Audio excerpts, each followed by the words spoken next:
Well, nobody was asking for it, but after 8 long years, we have another entry into one of DreamWorks' best yet underrated franchises, Kung Fu Panda. And it was just okay. Hi everybody, Anthony here from Awesome Anthony Productions, and today I'm going to give you my review of Kung Fu Panda 4. But before we get started, you know exactly what to do. If I've earned it at the end of the video, please leave a like, subscribe, and ring that bell so you never miss any of my new content.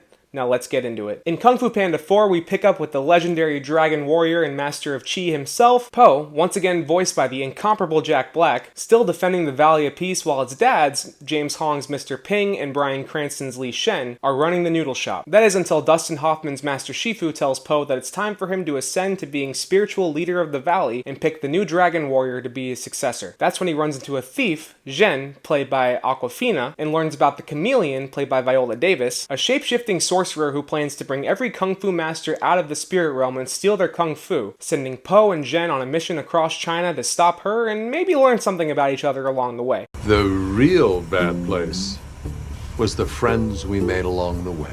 I can be a little hot or cold when it comes to DreamWorks and their franchises. How to Train Your Dragon is the best in my opinion, but I can confidently say that the Kung Fu Panda movies have been some of their best, especially the second one. Those first two movies feature stellar animation, three-dimensional characters, great messages, stories that are not afraid to go to dark and emotional places, and some of the best action I've seen in animated movies, period. The third one, in my opinion, has the best animation, if not a bit inconsistent, but did drop in quality a little bit thanks to the overwhelming focus on lighthearted comedy and a toned-down villain, but I still thought it was a cathartic ending to the original trilogy, and I was satisfied. So when the fourth was announced, I was cautiously optimistic, and when the trailer was released and we saw the return of Ian McShane's Tai Lung, I became pretty hyped for this movie. And having seen it, I can say that this movie is a total mixed bag that leans towards okay/disappointing more than good, offering some stuff that I did enjoy while also offering stuff that just bothered me the more I sat and thought about it. So let's get into what works. The animation, though it's taken a bit of a dive since the last film, since DreamWorks has had to slash all of their budgets. How slashed are we talking about? I think the last movie costed like $150 million when this one was only $80 million. Is still very strong, especially when it comes to those action sequences. They never really come close to the action scenes of the first two movies, but there are a couple that stood out to me as clever, fluid, and exciting, like a fight in a teetering tavern on the top of a cliff, or a chase through a bustling city set to an orchestral version of Crazy Train. And when the chameleon is shape-shifting, her animation is pretty cool too, and the scaly skin that each of her new forms has is a pretty nice touch. I also thought that there were a few emotional beats that landed well enough, but again, don't even come close to touching those first two movies. That shit made me cry, man. The humor also works here more than it doesn't, from some admittedly clever jokes to the slapstick with Po's fat self bouncing around the screen, though that one fart joke in the trailer could have been cut. Another thing that works here is the voice cast. It's pretty obvious at this point that Jack Black was the only person that could have ever played Po.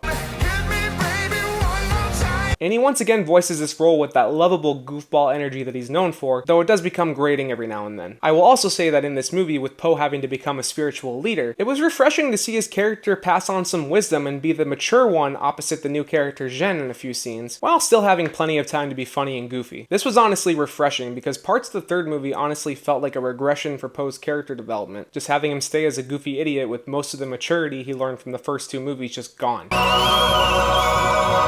I think I just peed a little. The returning cast members like James Hong, Bryan Cranston, and Dustin Hoffman are all great here too, even if there's not really much to do for their characters. Dustin Hoffman's Master Shifu has a pretty pivotal role in the beginning, but then disappears for the rest of the movie, so that was pretty disappointing. James Hong's Mr. Ping and Bryan Cranston's Li Shen do get some stuff to do following Po on his adventure to try to keep him safe, and I thought a few scenes with them were pretty funny, but by the end of the movie it was really hard to think of a justification for them to be there. You two don't need to be here. Ian McShane also brought his beautiful buttery voice back for Tai Lung, and though it was good to see him again, that part left me pretty disappointed too, but I'll explain that later. The Furious Five were also incredibly missed here, though I get that they were trying to make room for Po's relationship with the new character, and with the lower budget, they probably couldn't even afford to get Jackie Chan, Angelina Jolie, David Cross, Lucy Liu, and Seth Rogen. But the new cast members here give fine enough voice performances, especially Viola Davis as the chameleon. I'll talk more about that character's shortcomings later, but she definitely has an intimidating voice. I also thought Kei Kwan was great in his small voice role, and I love seeing how much work he's been getting lately. But I wish we had seen more of that character. As it stands, he's just another disposable side character that didn't really need to be here. The last new one I'll talk about is Awkwafina as Zhen. Oh jeez. And she's just as much of a mixed bag as this movie is. She does a fine enough job in the VO department, but does sound like herself as usual. Shape-shifting sorceress. That chameleon. It's also obvious from the very beginning that this movie is setting up Shen to be the next Dragon Warrior, and I just didn't buy that at all. Boo, boo, boo! She's kind of difficult to stand after her introduction, being a smart-mouthed thief who doesn't take anything Poe says or does seriously. At the 30-minute mark, I was ready to write this movie off completely as another bait and switch, where we come in for Poe and the nostalgia bait of seeing Tai Lung again, only for Poe to be put down through the whole movie to build up this new co-lead character. I hate it when that happens.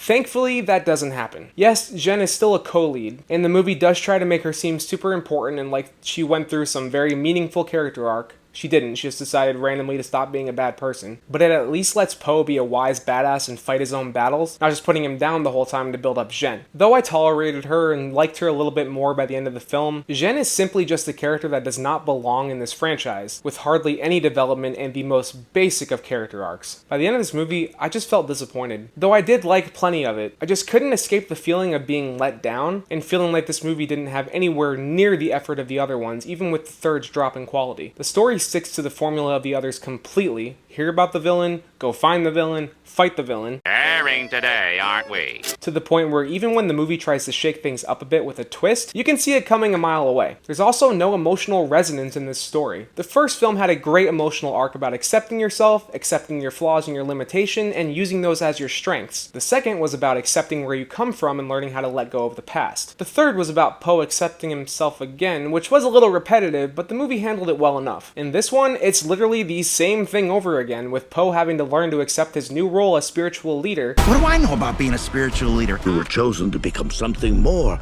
than you already are. Just with the added aspect of him trying to pass on wisdom to a new protege. And what about the villain, the chameleon? Kai, who was already the weakest villain in this series, Okay, I used to work with Oogway. Oh, Master Oogway! has more character development in one of his horns than she has in this entire movie. The chameleon's backstory and motivation are just relegated to a few throwaway lines, and she has nothing to do with Poe whatsoever, personally or otherwise, so when they fight, it really doesn't feel earned at all. Well, that's legitimately disappointing. And it has zero emotional resonance. They do try to bring some emotion in with her and Zhen's characters, but as with a lot of this story, it's half-assed and doesn't really do much for her. Plus, she never really does anything scary. We get to hear about Tai Lung's ferocity and see how much of a scary badass he is. Shen is just an unhinged murderous maniac, and Kai, even with him being the weakest villain out of the three, is still a badass who basically captured every single kung fu warrior in China. But what does the chameleon do? Well, she pushes a guy down some stairs and basically copies Kai's plan, only stealing kung fu instead of chi. Speaking of which, thank you so much for nostalgia baiting us into this movie with the return of Tai Lung, only for him to show up, get his ass kicked, get his kung fu stolen, and get thrown into a cage. That's disrespectful. And the way this wraps up, especially involving the spirit realm and who comes out of it, along with how out of character they act, it just felt completely lazy and unearned. Even the score here feels kind of half-assed, with Hans Zimmer just kind of repeating other notes and motifs that he had in the other movies. Overall, though it has strong animation, a great voice cast, cool action scenes, some pretty funny humor, and allows Poe to do his thing enough without being overshadowed too much, Kung Fu Panda 4 is ultimately just mediocre. Mediocre? Did we need this movie? No, it baited us in with nostalgia by bringing back Tai Lung but completely wasting him. It followed the same formula as the other movies without any of the emotional resonance or terrifying villain that they had. It took away from this franchise's great cast of characters by shoving a new character right down our throats that felt bland and unearned just to have a pass the torch narrative. And most importantly, it lacked the spirit and heart of the rest of this franchise. Wait to catch it on streaming, especially if you're a fan of these movies. Maybe it won't disappoint you as much as it did me if you go into it with the right expectations. And that's my review of Kung Fu Panda 4. Thank you so much for watching. If you like this review, you know exactly what to do. I said it at the beginning. Please leave a like, subscribe, and ring that bell so you never miss any of my new reviews. While you're at it, you can scroll down to the description, find the links to my socials, leave a comment, let me know if you saw this movie and what you thought. And if you want more of my content, you can click or tap on these cards right here. They'll take you to my review of Imaginary, or just over to my channel where you can check out my reviews, my shorts, and my old shit. Thanks for watching, everybody, and I will see you next time for my review of Ghostbusters Afterlife or Late Night with the Devil, whatever I see first.